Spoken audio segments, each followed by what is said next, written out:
6 p.m. in Mexico City, where clashes are erupting and crowds around the country are following suit. And 1 a.m. in Vienna, where world powers running out of time to reach an agreement on a nuclear program.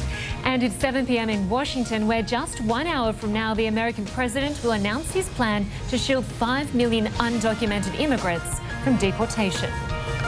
I'm Lynda Kinkade. And I'm Michael Holmes. Welcome to another half hour of CNN Today.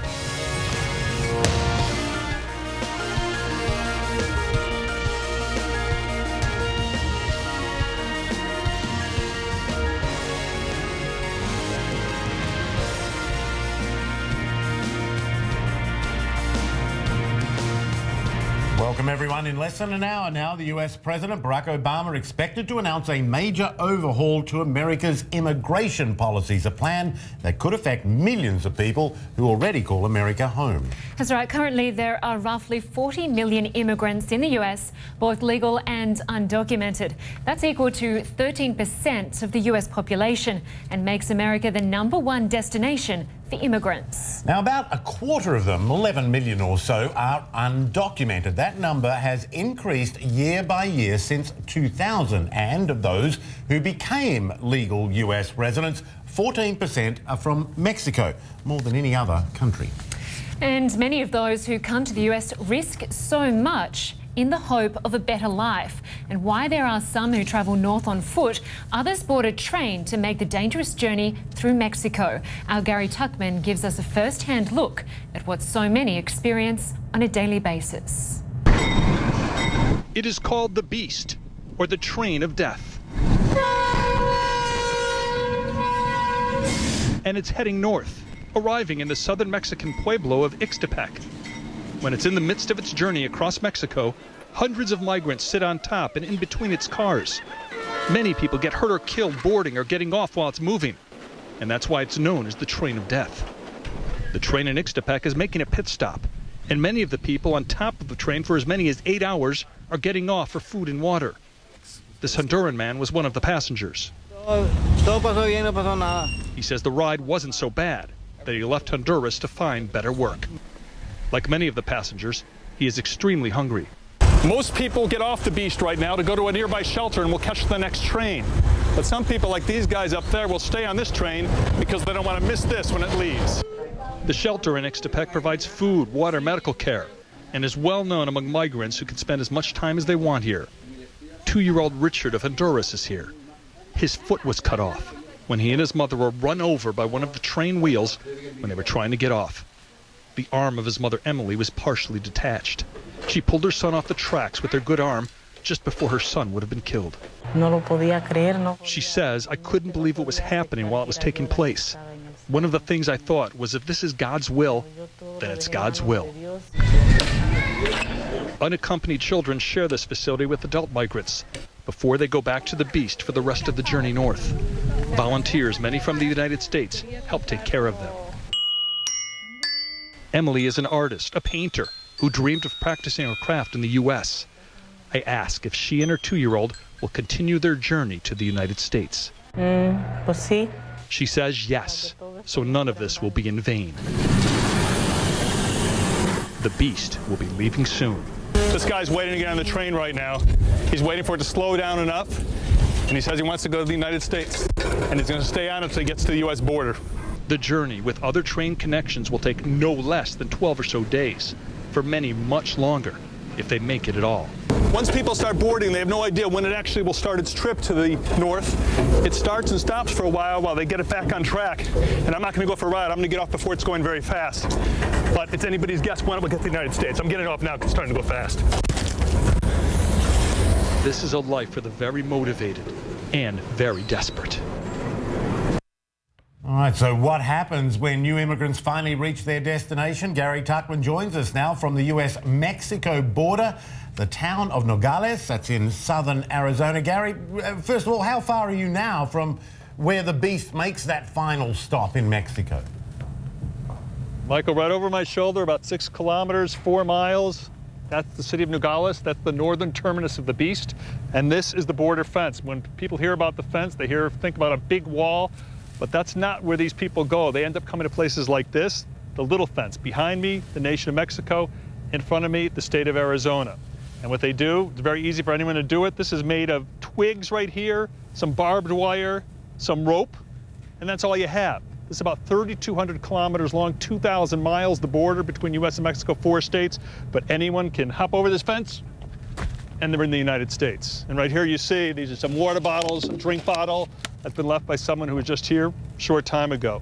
You know, people who want to, Michael, tighten the immigration restrictions say, when Mr. Obama makes a speech tonight that will enable people to say, oh, I can cross this border and I'll be able to stay in the United States, no problem, I won't have to leave, it'll be legal.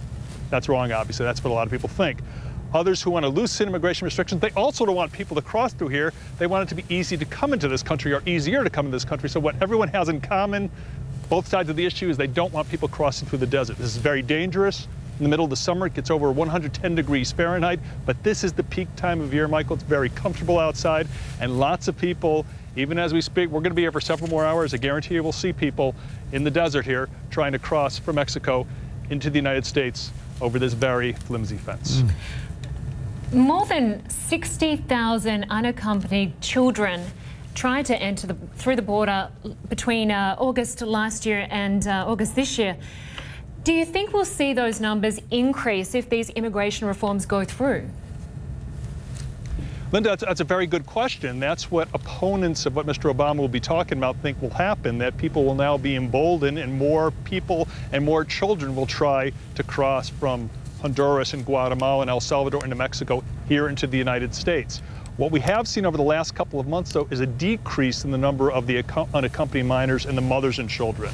But there are many people who think that might pick up very soon after this announcement. We'll have to wait and see. Yeah, I'm wondering, Gary, how many of them know what's coming in terms of the changes? I mean, we don't know until he actually says them, the president actually says them, but I mean, there's a lot of rumours out there. You know, there really is a rumour mill too in Latin America and Mexico, isn't it? Oh, darn right, Michael. I mean, there's no question about that. That's why so many children and mothers and children were coming into the United States. I mean, undoubtedly, many people were leaving nations like Honduras and Guatemala and El Salvador because of gang violence and danger where they live and wanted to come to a safer place for their children. But they had also heard, many of the people we've talked to, that things have gotten more relaxed in this country, that they would likely be able to stay, that even if they weren't able to stay, once they got into the country, it would be a long time before they had to go to court. And then many of them said they've been told they didn't have to show up. So that's what a lot of people had thought. So there absolutely is a rumor mill, an information mill, and people learn as quickly in those Central American countries as they do here in the United States. All right, Gary, thanks so much. Gary Tuckman, right on the border there. Couldn't be more on the border near Yes. Nogales. Good to see you, Gary. Looks like a nice evening then. And while exact details haven't yet been made public, here's what we do know about the president's immigration plan. According to White House officials, it would allow undocumented immigrants with American-born children to remain in the US without threat of deportation. Other potential changes include extending the deportation deferment for immigrants brought into the US as children, a stronger focus on deporting criminals who are undocumented, expanding worker visas in areas like technology, trying to get people, talented people into the country. Also, new resources to bolster things like where Gary was there, border security. And President Obama's plans and the fact that he's bypassing Congress is infuriating Republicans. They're threatening to block funding for his new policies and take the president to court. And some are even threatening to try to impeach him. Yeah, here's the Senate's Republican leader on that. It seems to be about what a political party thinks would make for good politics. It seems to be about what a president thinks would be good for his legacy. Those are not the motivations that should be driving such sweeping action. Got a photograph there for you. It shows President Obama in the White House East Room on Thursday. That's where he will deliver the address. The White House says the president will tell those in Congress who question him to pass an immigration bill. Meantime, Mr. Obama says the time to act is now. We welcome people from all around the world who have that same striving spirit. We're not defined by tribe or bloodlines. We're defined by a creed, an idea. And we want that tradition to continue. Yeah. It's very controversial, but a lot of people say that what he's doing in acting alone, the so-called executive order, is no more than other presidents, including George Bush and others, have done in the past. And he says that Republicans have done nothing. We'll do this, and if you want to come up with something, go right ahead. He has the power, so it'll be interesting to see what happens. The Republicans don't like it. Certainly don't. Yeah. And US President Barack Obama is set to begin his address on immigration less than an hour from now. And we will carry it live here for you on CNN.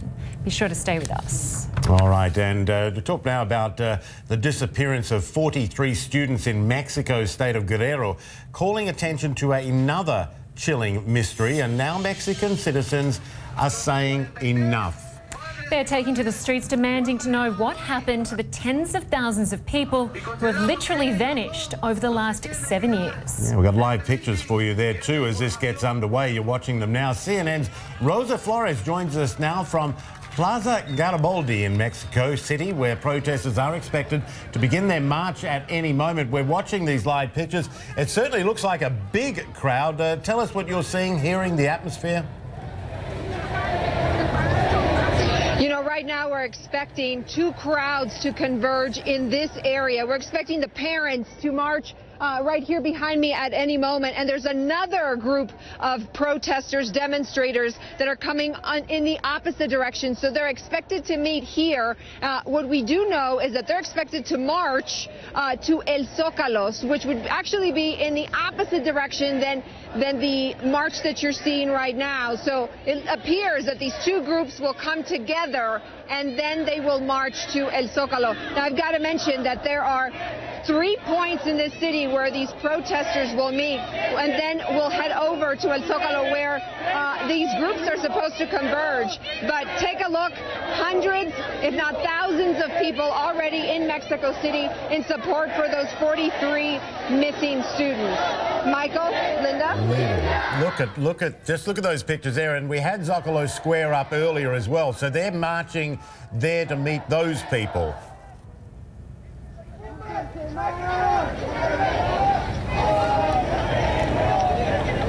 Rosa, I don't know if you can hear us. I know it's very noisy where you are there. How much, I mean, just looking at the numbers of people here and the message they're bringing, the anger that is there about all these missing people, how much pressure is that going to put on the president to change what is a broken system, really, when it comes to law enforcement versus drug cartels and the like? You know, a broken system indeed. We have talked to protesters not only here, but also in the state of Guerrero, and there's a lot of anger. There is a lot of anger in this area because they want for the government to investigate the missing 43 students. The parents are asking for all of the protests to be peaceful, but we have seen protests erupt violently in other states. I want you to take a look at this video because this is from Chiapas, taken earlier today in San Cristobal de las Casas. Take a look. Reportedly about 8 businesses were targeted. One of those businesses, and you can see fireworks. We've actually here live. We've been hearing these for the past half hour, but some of these protests have become very explosive. And as you remember, the president of Mexico, Enrique Peña Nieto, has denounced the violence, and today he delivered a message about that. Here is what he said. Take a listen.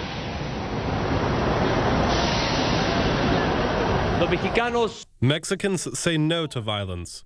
Society and government reject any attempt to provoke or encourage it. Mexico for sure is in pain, but the only way to alleviate this pain is through peace and justice. Now you're taking another live look here in Mexico City. We're by Plaza Garibaldi, where you're seeing a live look at protesters that are waiting for the parents and their supporters. They're going to be marching at any moment from La Plaza de las Tres Culturas, which is the Plaza of Three Cultures, very close by. They're going to be marching towards El Zócalo, where all of the protesters are expected to converge. And Michael and Linda, they are asking for all of this to be peaceful, of course. But let me tell you something. We've seen thousands of police in riot gear ready to respond if violence does escalate. Yeah, I was just going to ask you about that because we haven't actually seen any pictures of the police there. We spoke earlier, I imagine there are fireworks going off in the background. We spoke earlier about riot police turning up at the airport. Do you know if that situation was resolved there? Yes, earlier at the airport there was a clash between police and protesters. It lasted for a while. We did check with the airport. It appears that air travel was not interrupted, but the clash did happen. It was tense there for a while. From what we understand, Molotov cocktails were tossed, tear gas was also used, but that de-escalated after a few hours, and we actually were there for part of it, where there was a group of protesters. And that, again, there are more fireworks, and we've been hearing those for a while now.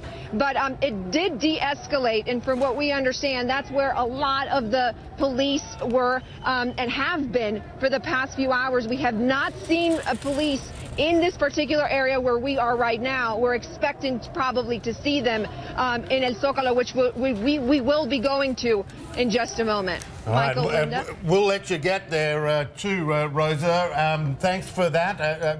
Really riveting stuff.